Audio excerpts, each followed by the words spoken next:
Hello, everyone, and welcome back to the podcast. Today's guest is Margaret Brown, leadership expert, executive coach, and the author of a new book called Culture Pays, which I've thoroughly enjoyed reading. With over 35 years of experience helping organizations improve leadership, engagement, and workplace culture. In a book, she introduces the 5 L's framework for people first leadership and explores how leaders can create environments where people genuinely thrive. In this episode, we'll be talking about leadership blind spots, employee engagement, why so many culture change initiatives fail, and what leaders can practically do to build stronger and healthy organization. So, Margaret, thank you so much for joining us. It's genuinely an honor to have you on, and I really loved the book. So, thank you. Oh, well, the honour is all mine. Thank you so much, Sid. It's an absolute pleasure to join you. Thank you. So I'm really want to know a bit more about yourself and what really inspired you to write the book called Culture Pays.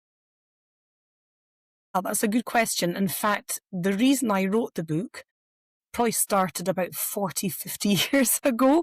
When I had my first jobs working as a student, and I did some very menial jobs, like I was a cleaner in a care home. I worked in the plate wash in hotels.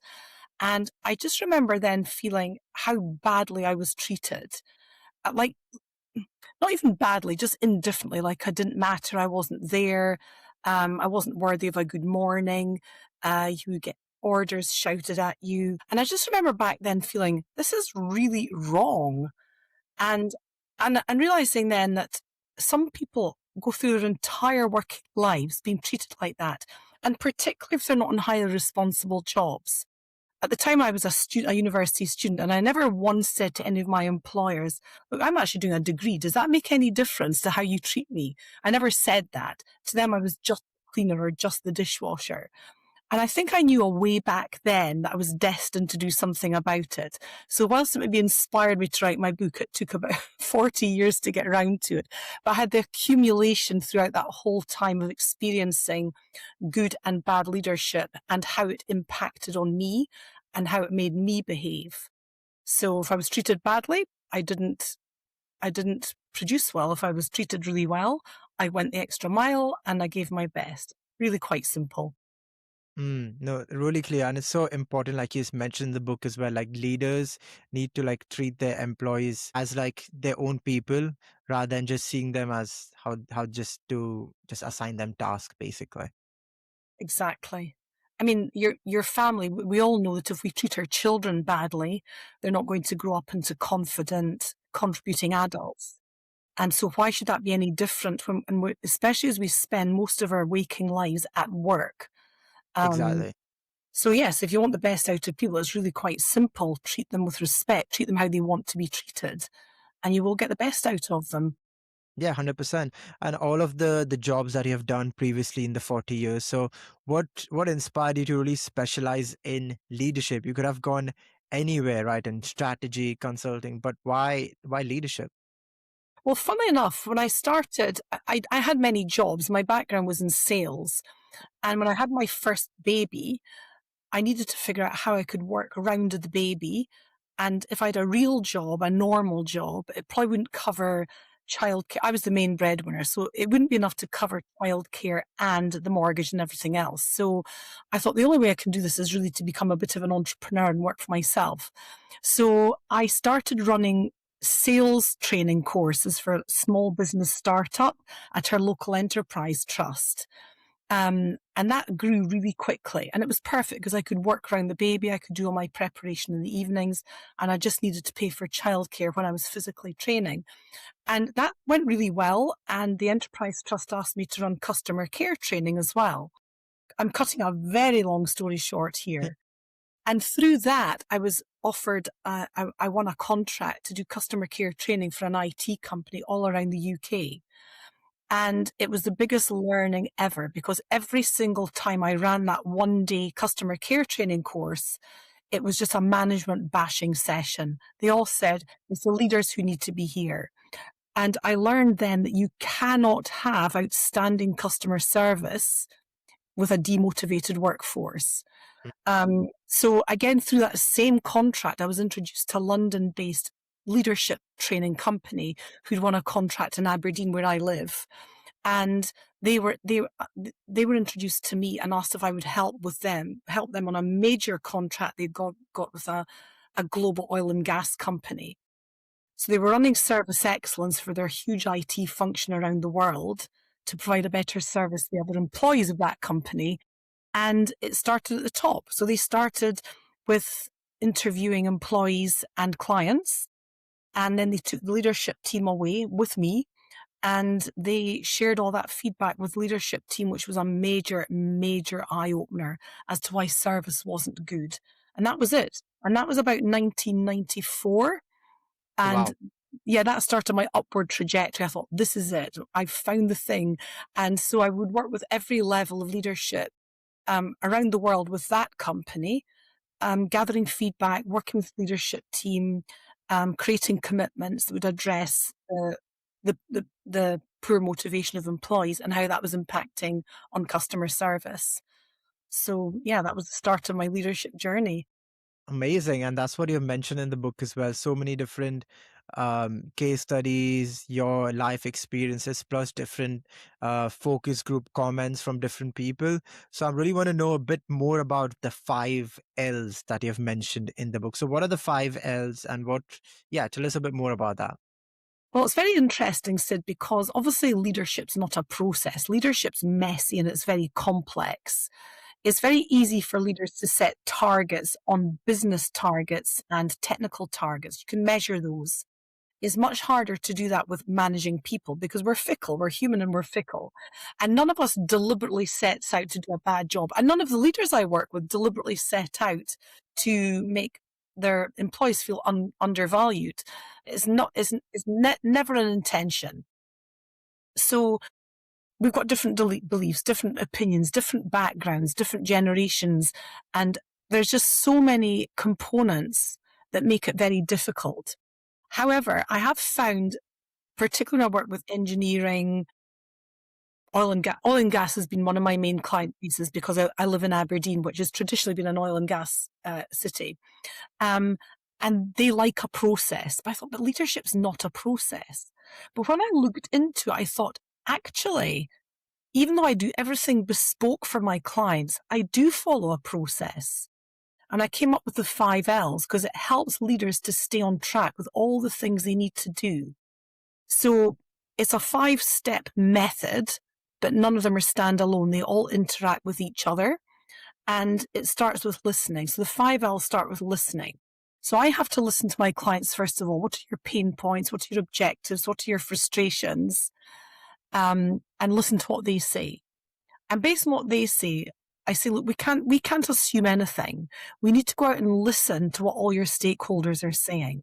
So let's start off by asking employees what they need. What are their blockers? What's stopping them doing their best work? Why might they be considering leaving, for example? And we gather a huge amount of feedback from employees, and then we work with the leadership team. And the second L is learn. What do we learn from what we've heard from these employees? And what do I need to learn about me as a leader to be the best leader I can be? So we learn from feedback. We learn from reading, podcasts, observing other great leaders. And what do we need to do? And then the third L is lead. So now we know all these great things that we need to be doing. How do we really go out and lead with vision and passion and get people bought into the direction of the company and feeling like they're part of something important? That's been proven to be a huge motivator, by the way. People feeling that they're part of something special, like NASA. I'm going to use this example very Yep. quickly because I love it. When President Kennedy had this massive vision that a man would walk on the moon and come back to Earth alive, the whole country was galvanized behind that vision. And there were some dignitaries touring NASA one day, and they said to a janitor, "And what are you doing here?" And he says, "I'm helping to put a man on the moon." So he felt like an important part of that huge big picture. And if I had been in my days of working as a cleaner, felt that I was part of something special in creating the best environment for people to work in, I'd have given more. So that's the third L, is leading with passion, getting people behind your vision. And the fourth one is leverage. So how do we get the best out of the potential that's in our workforce that's untapped? And I can promise almost anyone that's listening to this that we haven't scratched the surface of people's potential. So where are their skills? Where are their skill gaps? Where are the creative people? Where are the technical people? Where are the innovative people?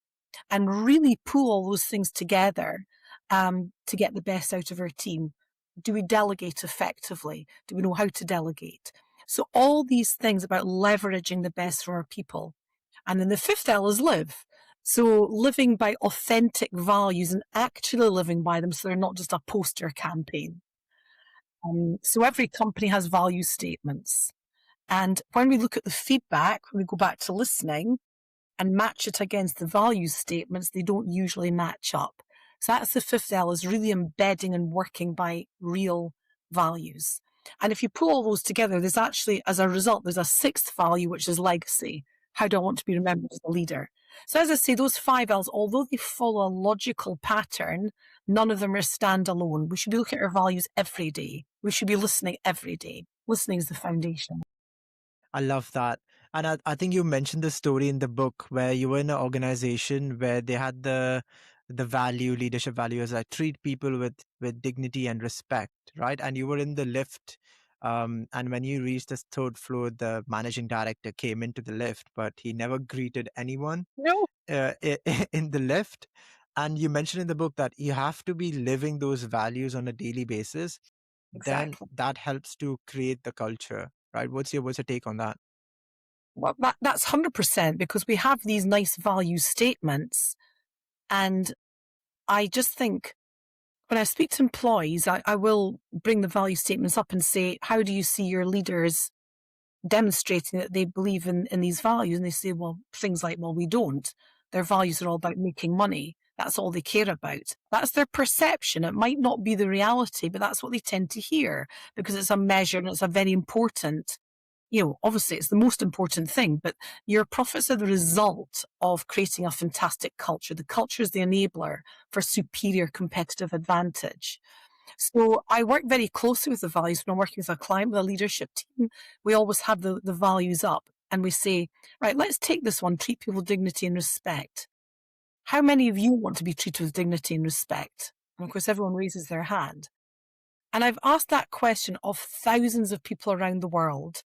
And I've never met one person, whatever they do in their organization, that doesn't want to be treated with respect. So we then talk about, well, how do we bring that to life? And it's just simple things, Sid. It's things like knowing people's names, saying good morning to them, being interested in them, a bit of compassion if they're going through something difficult in their lives. So how do we bring these to life so they're not just a poster campaign? Otherwise, let's just tear them up. Or, right, what we really mean is we'll treat you with respect if you deliver superior shareholder value. So yes, that I feel that that's one of the most important things. And you're right, that managing director, he was actually a really good guy.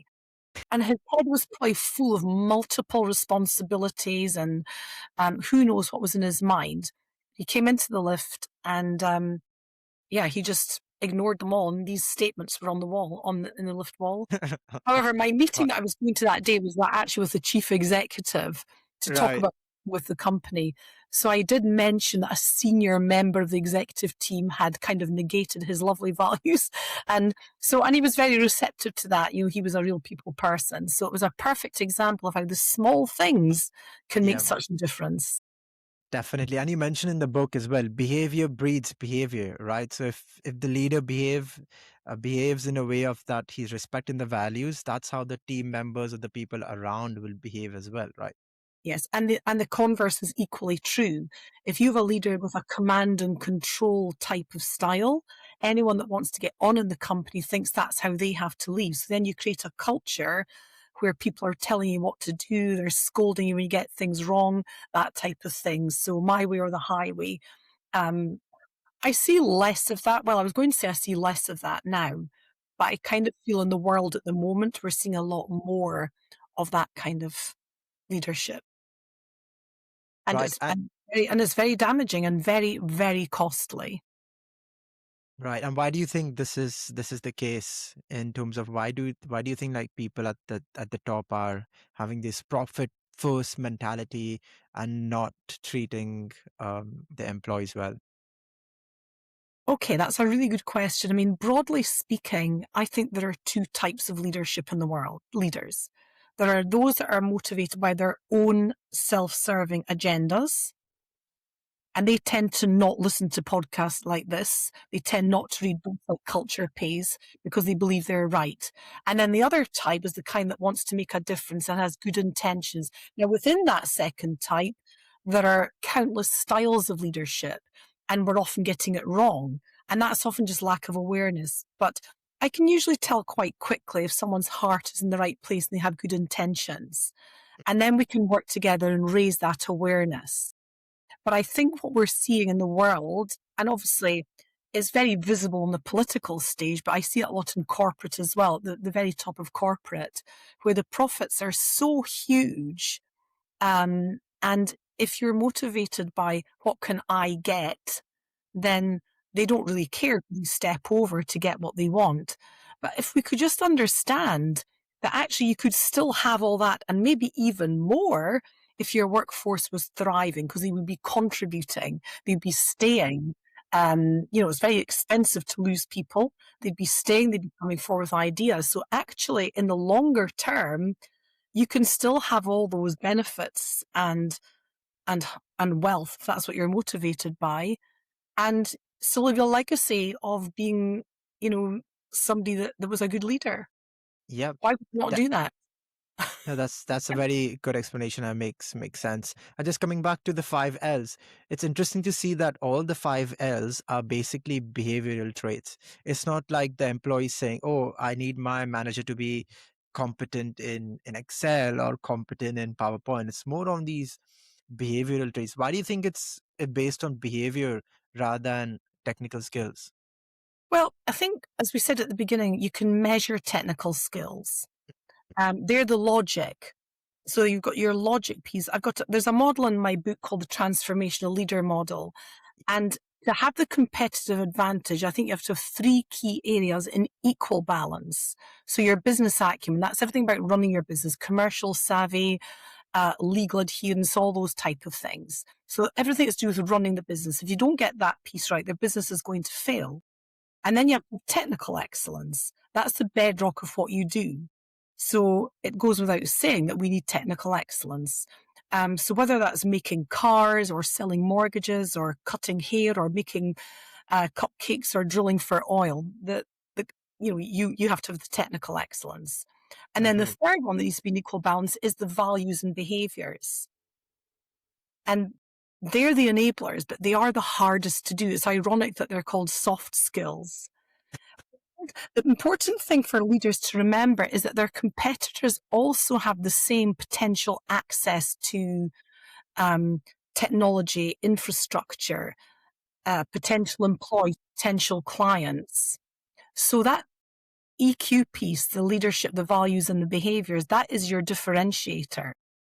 Because if you get that piece right, they will deliver even better technical excellence and even better business adherence. So I think getting that piece right is going to give that competitive advantage and with a measurable bottom line impact. No, interesting. If the employees are happy, they'll more focus on learning the technical skills and performing better, right? So it Exactly. goes makes Exactly. sense. Makes Yeah. sense. I did a lot of work as a student in those days, working as a waitress in a hotel. And I actually really enjoyed it. I regarded it as an art. But my view in hospitality, which is very much about a wonderful experience for the customers, in my opinion, if you treat the customers well, they're going to stay, they're going to spread a better reputation. So my view when employing waiting staff, dining staff, was if they've got a good attitude, they will learn the skills. They'll learn the skills like you put the plate down from the left and you clear from the right, all those kinds of things. But if they really want to do a good job, they will learn the skills and will be better. So Mm. interestingly, I'm often asked with my clients to help with the interviewing process.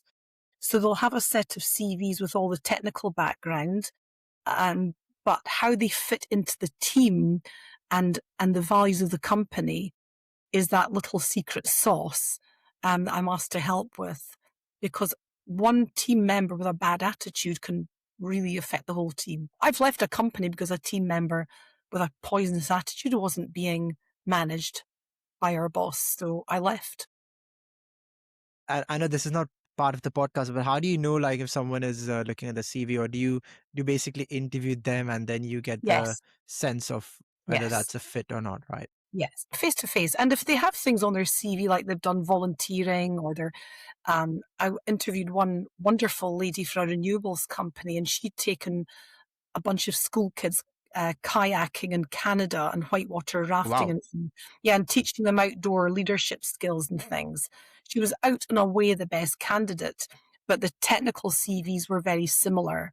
And one for the same company, I interviewed one gentleman who had quite an arrogant attitude, and I thought, there's just no way you're going to fit into this company because you can't come in believing you're better than everyone else.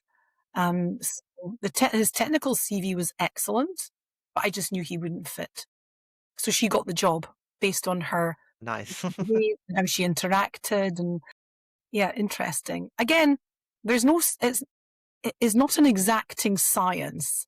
And for a lot of leaders embarking on a culture program, to an extent, it is a leap of faith. You just have to know it's the right thing to do because it's a long term thing. What we tend to do is month on month numbers and shareholder value because we can count that, we can measure it, and it looks good. So the margins, you want the margins to look good. So that's more short term thinking. It's a leap of to invest in really building up your people and your culture, but just know it's the right thing to do. Yeah, definitely, definitely. And just coming back to the five L's. So, out of the five L's, what do you think? Which of the five L's leaders would struggle the most with? Gosh, that's a great question. I mean, I could say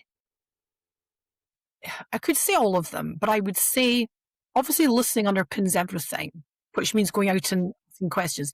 But I think if I had to pick one that you would struggle with, it probably is living by these values on a day to day basis and really living by them authentically. Because you have to remember, I mean, leaders are under a lot of pressure. And I make no mistake about that. I mean, I know that my clients are very, very busy people, very intelligent people. So making time to just remember to say good morning and all these little things that don't seem very consequential, um, it's a constant awareness program. And so I think that's maybe the thing they struggle with the most, is to remember it's not just business as usual. We have to embed these kind of things in and around our big business goals. Right. And I think you mentioned in the book whether that's what was the thing you mentioned? Yes, you mentioned in the book where one organizations were doing like Good News Monday, where they were spreading positivities from start of the week to like really set the value of, recognition, for Yes. example. And then I think you also mentioned in the book where it's starting the meeting, for example, with the values, etc. So what are the things that leaders could do to be more self-aware with the values? That's a great question. And the great news for leaders is it doesn't cost anything. If you're looking for some silver bullet, impressive academic, highbrow leadership fix, you don't need it. Most of us know these things, but what we don't do is do them because we've got the best intentions.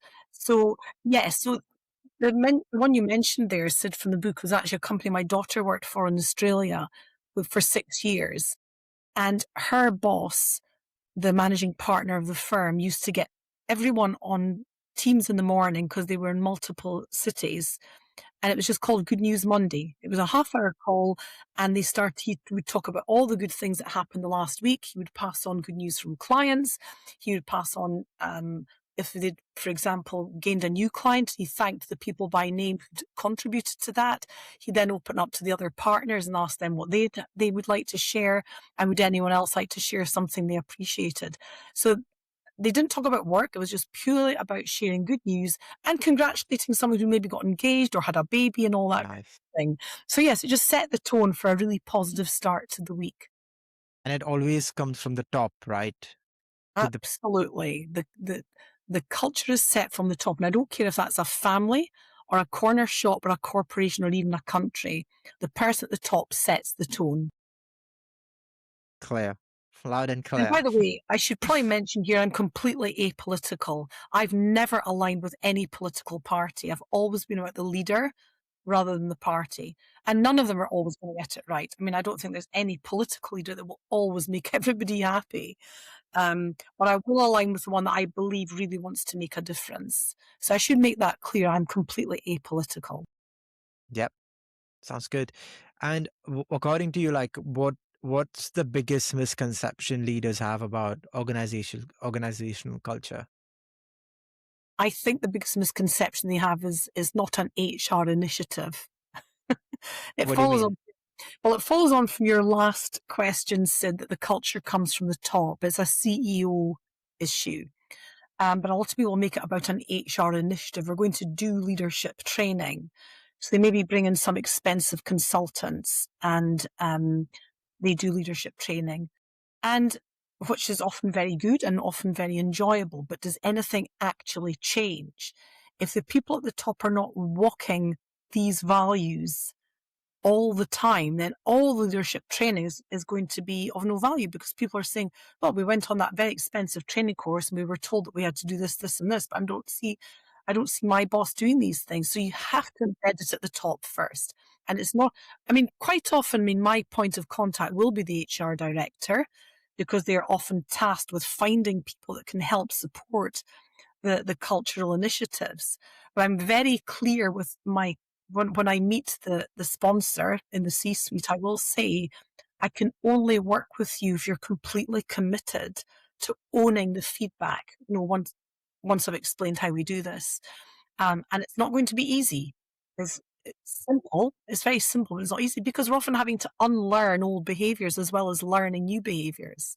But as I say, the good news is it's these actual leadership behaviors are cost-free, completely cost-free. And you mentioned earlier on, you were absolutely right, to maybe start meetings with little stories that align to the values and mentioning people by name. Because often meetings just start as a process with, right, let's look at our numbers for the last month. How are we doing? Are we on target? And so on. That's what people hear. Whereas if we just start, before we start the meeting, we're doing very well this month, but I'd just like to recognise Sid, because this week Sid did something quite remarkable, which tied in with our community values. Well done, Sid. And it's got to be genuine. It can't be, it might feel a little bit contrived if we're not used to doing these things. But if your intention is absolutely genuine, that actually, yes, I'm not doing this to tick a box. I've done the values piece on the meeting. I actually mean it. And I also say to my clients when we've been through something like this, if you're not accustomed to recognizing people and being genuine about it, there might be a little bit of skepticism. You might hear people say, they've obviously been on a course, or let's see how long this lasts. And it can be quite hurtful when you've gone through a real realization, and just know that it's the right thing to do and say, yes, you're right. I have been on a course and I learned that I need to do things differently. I'm committed to doing that. And I'm happy for you to pull me up if I slip back. So just rise above it, and eventually that skepticism will fade away. And I'll think, actually, this is great. Yeah. So Yeah, that's a really clear example on that as well. And for engagement, for example, so you also mentioned in the start of the book, like it's costing organizations over 8 trillion. So why is low engagement costing organizations so much? right. Well, yes. So many leaders are shocked by this. So I follow Gallup very closely because they do the most extensive global employee survey. So every year they survey 2 million employees around the world. And it's a very in-depth survey.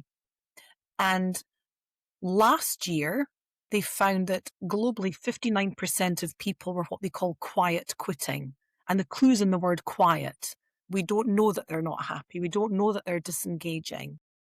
Um, and they're at work, they're logged on, they're turning up, but they're not giving much. They're there to get paid. And last year, it cost the global economy $8.9 trillion. This year, so I wrote, the book was published in January, and just not long after that, the most recent 25-26 survey just dropped, and it's up to $10 trillion. So last year, in the year 25-26, quiet quitting costs the global economy $10 trillion, or 9% of global GDP. This represents a massive, massive opportunity for leaders. Because as I said, the clue's in the word quiet, which is where the listening comes in. What do you need from us to do your best? What are we missing? What are the blockers? And this is a real hard number.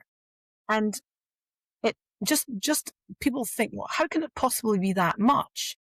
Well, just to put it in perspective, if somebody leaves, it costs approximately 1.5 times their salary to replace them with all the training and the advertising. If it's a senior person, it's about 2.5 times their salary.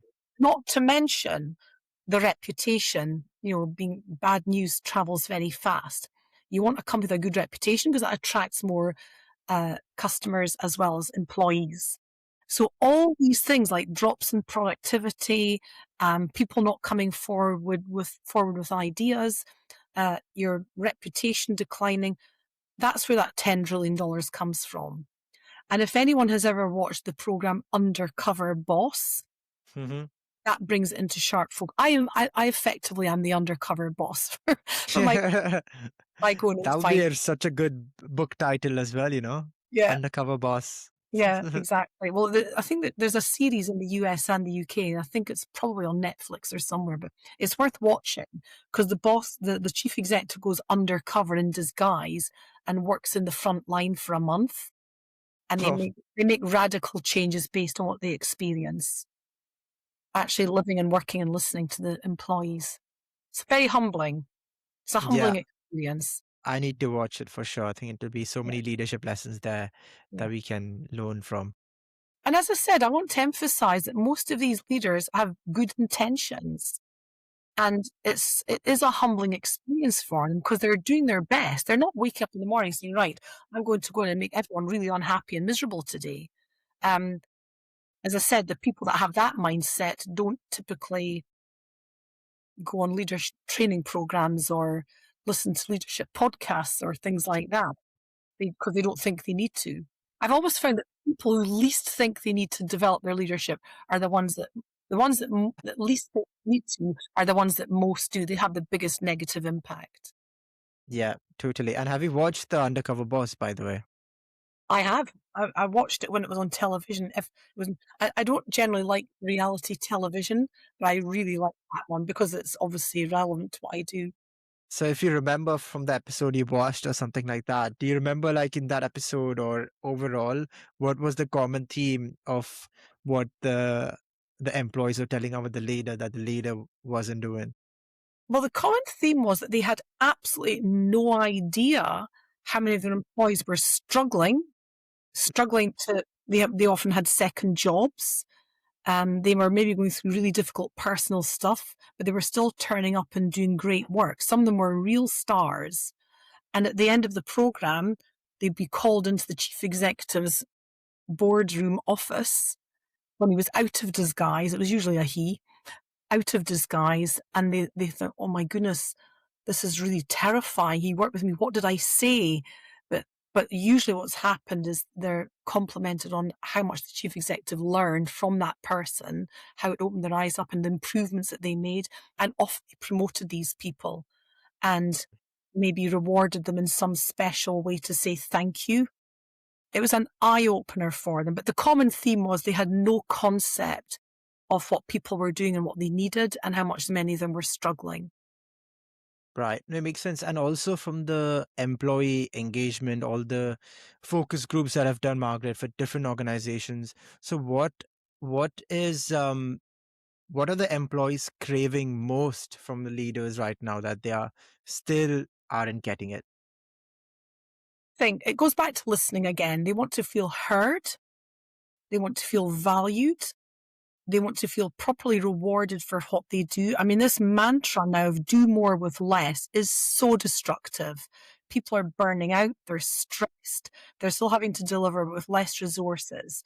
And I think that's a huge and very expensive mistake. It might, again, look good month on month, cut head count. I think that's a horrible term, very inhuman. Cut head count. I hear that a lot. And yes, it might look good on paper month on month, but the long-term cost that $10 trillion is at the back of your head all the time once you know it.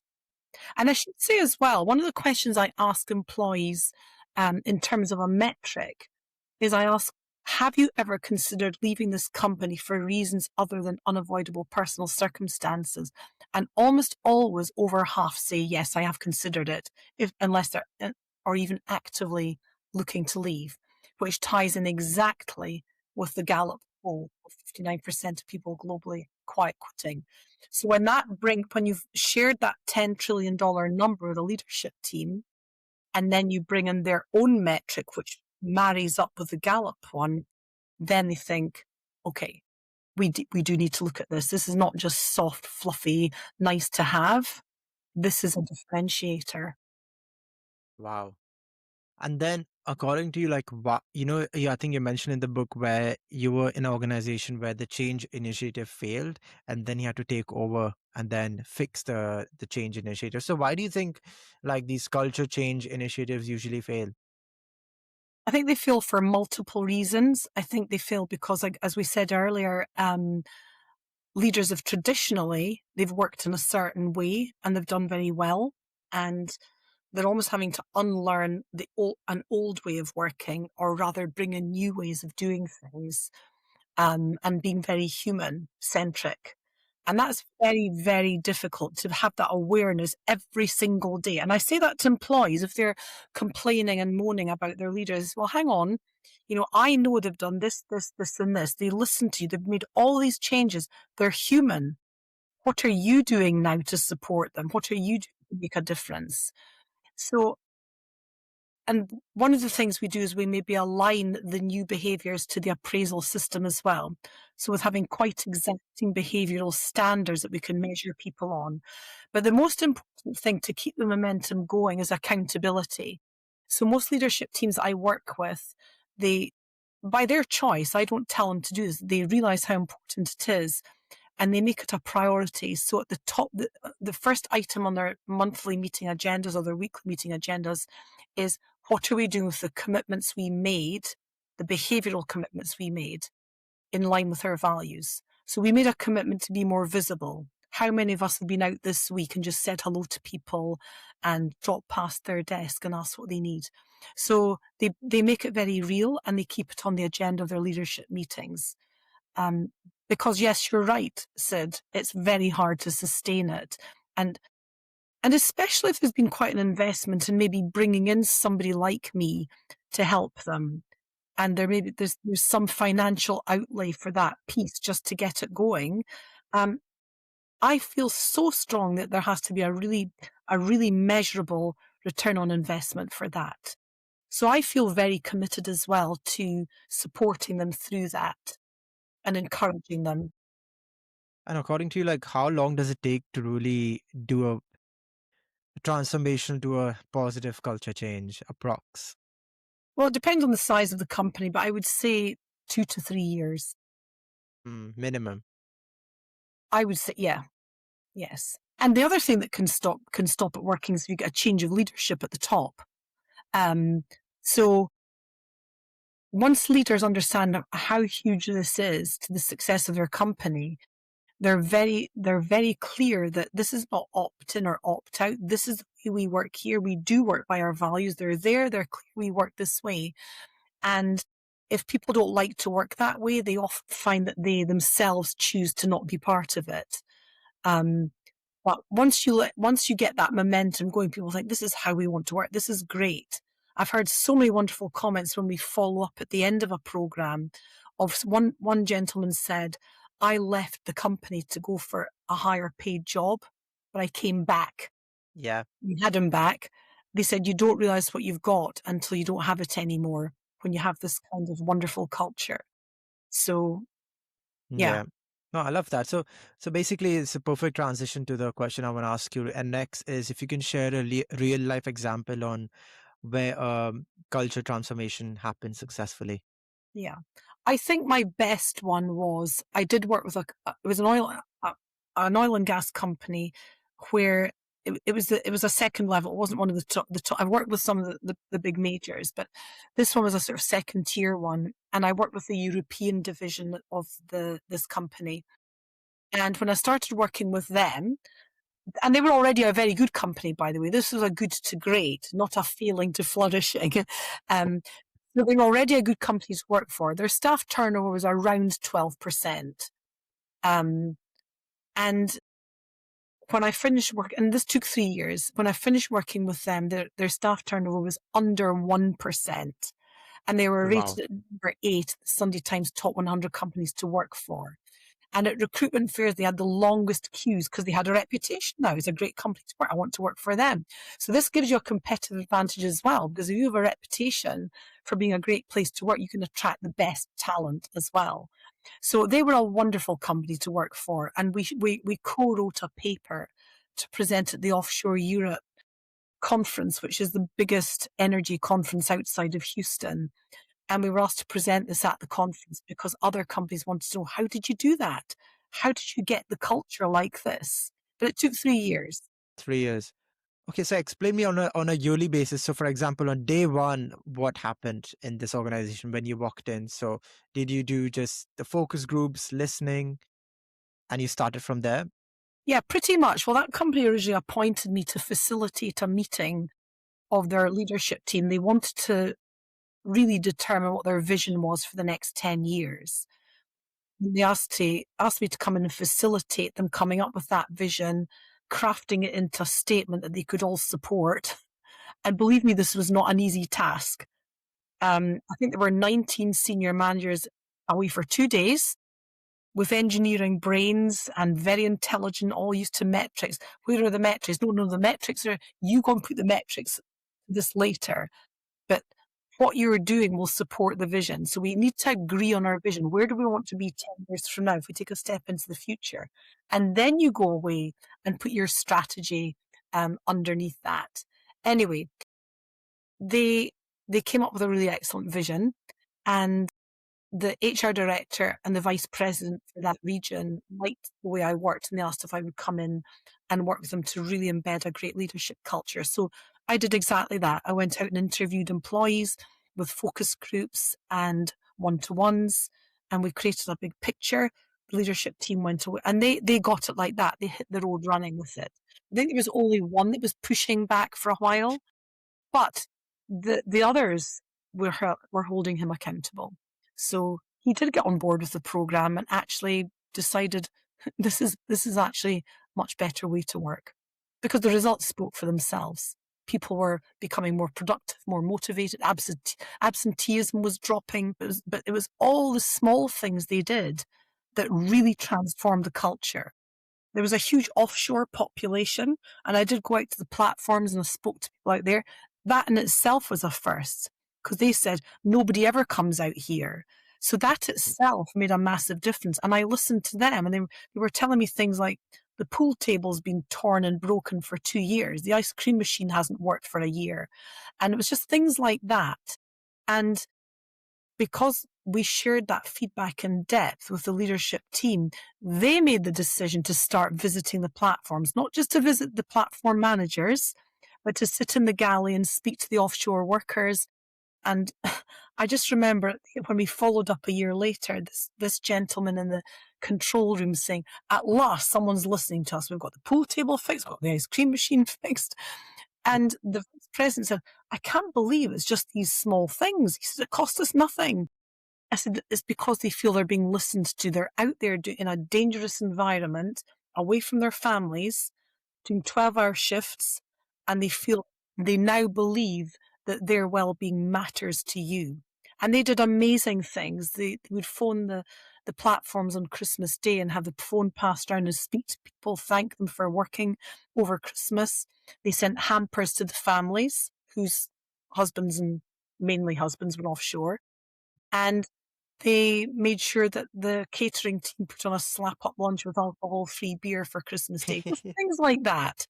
And it transformed the metrics for the change in culture between onshore and offshore was the most dramatic change from that company. Nice. And if listening is such an easy thing and it can be so transformational, so why do you think it's still an Exactly. issue? Is it like a skill issue? Is it a ego issue? Why do you think this is still a problem then? If it's like the reason I'm asking this is because from 8.9 trillion we have moved to 10 million. So definitely there are leaders who are not listening. So I want to know why.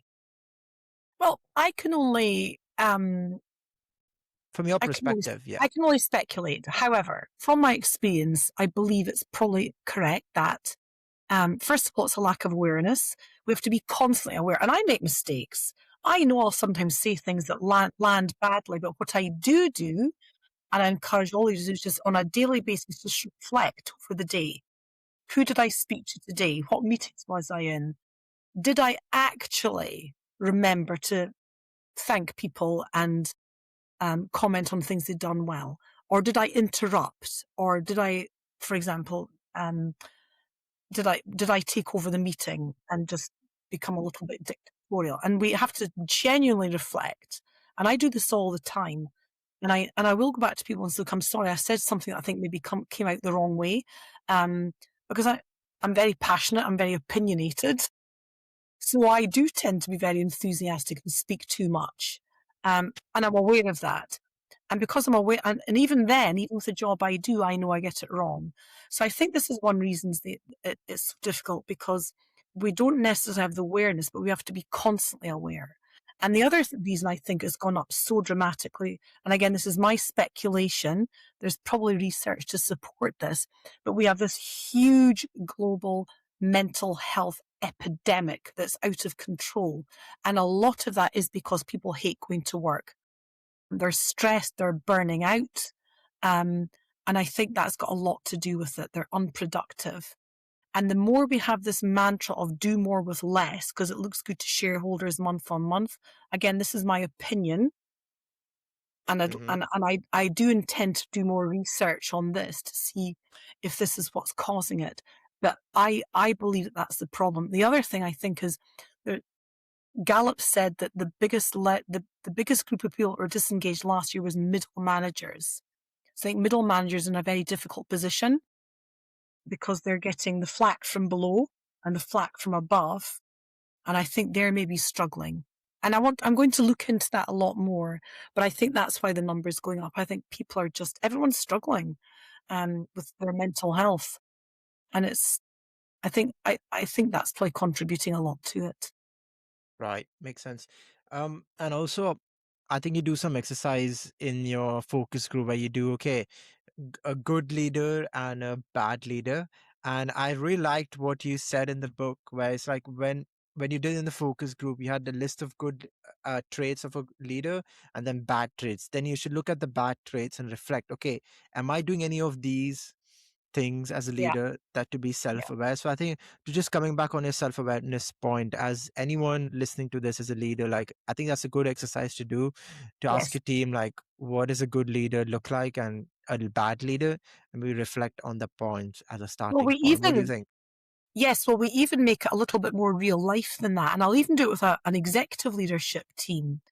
I've got two flip charts up, and we're going to do a little icebreaker here.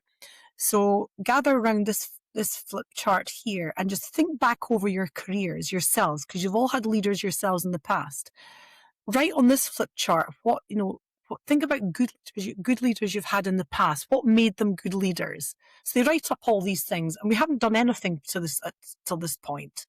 Um, this is just an icebreaker at the very beginning. We do our introductions, and then we do this little exercise. So they're writing up things like good listener, gave praise, and all these things that we want.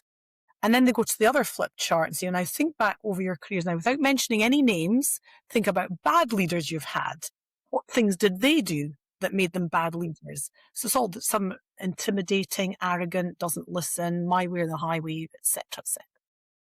And then when I say, let's just park those for a minute, and then I bring up the transformational leader model, the business acumen, the technical excellence, and the values and behaviors. So we go through that, and then we go back to flip charts and say, let's look at these flip charts. Which circle do these fit into? And of course, they all fit into the values and behaviors circle. So then we have the buy-in. Actually, this is not just nice to do. So, I mean, really all it should be is do the things on this flip chart and don't do the things on that flip chart. And I'll always be a little bit deprecating as well at this point. And I'll look at something out on that flip chart, like has favorites, for example. And I'll say, I ask myself honestly, do I do anything that makes it seem like I'm doing these things? And if I'm really honest with myself, I'll naturally gravitate to outgoing, chatty people because that's what I'm like. Now, that could be then perceived by introverted people that I've got favorites. Favoritism. Yeah. And so that's a big, and this is exactly what I mean. We've got to be willing to be honest with ourselves and self-reflect. So I use that as an example to show how I am maybe doing one of the things or two of the things on that chart. Because none of us do all the things on the good chart and all the things on the bad chart. We're generally a mix. But it makes the point that behaviours are the differentiator. So I will then say, I take it as a given that you're already outstanding in terms of your technical excellence and your business acumen. I'm not here to tell you how to do these things. This is what we're going to focus on now. We've seen that it's the differentiator, and we can now make a dent in that $10 trillion shocking number. Right. And just to wrap up quickly as well, I just have two quick questions for you, like a rapid fire if you want. So if leaders could only did three things after reading Culture Pays, what should it be? Right. Okay. I could pick from 1,000 things, but I'm going to pick three. I would say make a point of catching people doing something good and commenting on it every day and being specific and genuine. So it might be, Sid, I heard you having a difficult call with a client today. You handled it really well. You kept calm. And I know the person was giving you quite a hard time, but you did a really professional job and you calmed them down naturally by being so professional. Thank you. So make a point of doing something every day, commenting, catching people doing something well and commenting on it. The other thing is keep your value statements handy where you can see them. And just at the end of the day, just have a quick look through them and think to yourself, what did I do that supported that value statement about treating people with dignity and respect? Or what did I do about making sure that we give back to our community?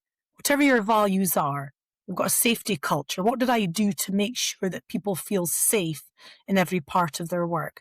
So yes, keep your value statements where you can see them and reflect on them. And just get out there and be visible and listen.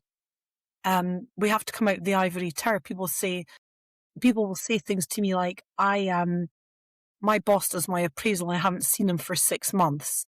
So things like that, I would say get out there and be visible. I think those three would go a long way to making a big difference in the culture. Definitely. And last question for you. And every chapter in the book starts with a quote. So I want to ask you, which is your favorite quote and why? Can I be sneaky and pick two, one for mindset and one for action? Absolutely. Right. I would say my favorite, in terms of, it ties in with what I just said about catching people doing something good. One of my favorite quotes is by Tom Peters, who's a legendary management guru. And he said, we wildly underestimate the value of a simple thank you. And I think if we could just remember that people want to feel appreciated, I think, as I say, it ties in with catching people doing something good and commenting. And the other one is by Aristotle. And he said, we are what we repeatedly do. Excellence then is not an act, but a habit. So leadership's not, if you substitute leadership for excellence, leadership's not an act, it's a habit. And if we want leadership excellence, we need to get into the habit of doing these small things on an ongoing basis. And then we'll change the world. If we all do that.